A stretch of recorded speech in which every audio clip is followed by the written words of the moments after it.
So picture this. There's two kids. They're both applying to Harvard. One is super smart. He got good grades.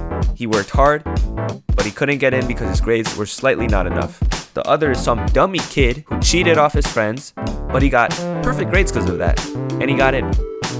He qualified for Harvard. I feel like that kid right now, because I don't deserve to be a Dreamhack semifinalist. Like, it straight up feels like cheating. Anyways, my lips are chapped. No liquid.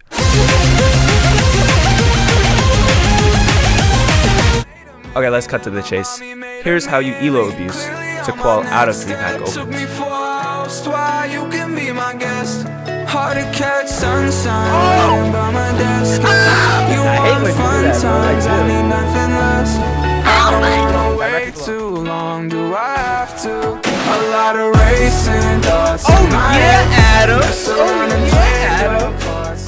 I just want to highlight first that I played this game with my IRL.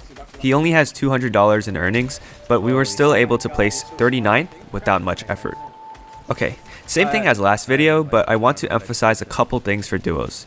For this event, we started 45 minutes late and basically planned to play 2 good W key games in a row. We wanted to do this instead of dropping a crazy first game, because if we finish first game with 210, let's say 30 kills and a win, we'll have too high of an elo to key effectively. So instead, if we split it into 2 decent good games, about 150 to 160 points each, we can get to 300 something easier. Here's a hand-drawn diagram if you are confused. Similar to the last video, after we finish our 2 to 3 key games, we'll most likely be lagging behind the track to qual. And by track to qual, I mean something like top 1% when you check the leaderboard. This means that we should start playing for Endgame, but wait, we started late, meaning we have a lot more room for error and big dick energy. So don't play like a finals. You're still okay taking pushes in these types of games. You just have to make sure you fight for a good reason and be in a good condition. Essentially, fight off spawn and win your POI. And then if you guys do not have mobility, it could be worth taking a fight so that you guys can play endgame most effectively. Remember that edge zone fights are always more favorable to take. It's always more dead and has less third parties. Taking these fights may take a while, so make sure you keep in mind of any nearby boats, cars, or rifts to rotate out. Have that rotation plan in mind.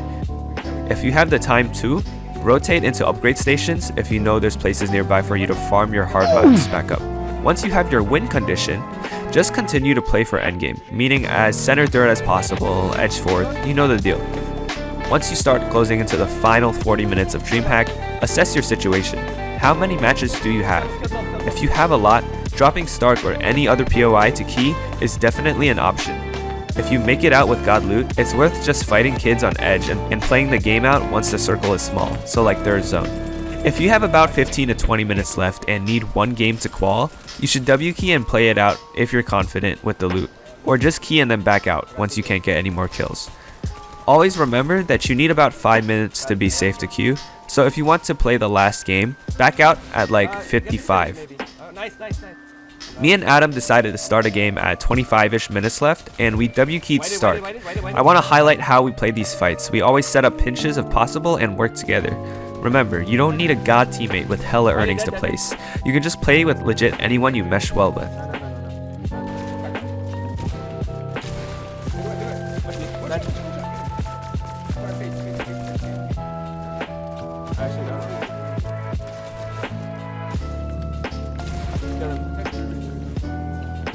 Once we finished keying Stark, we decided to stay because we were already soaking placement, as you can see in the top right.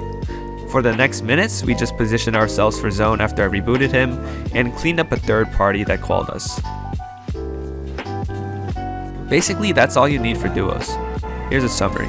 When you start late, be very conscious of what type of lobby you're playing in. Will the people die fast, and if so, do you have the loot to win the game? If not, find a team on edge to fight, or maybe you won't have enough points from a game to qual, so make sure you fit as many key games in. If you have any questions, feel free to comment, I will answer them. I see almost 90% of comments all the time, so don't be afraid. Do me a favor too, share this with people who haven't qualified yet and want to, it's super free. See you guys.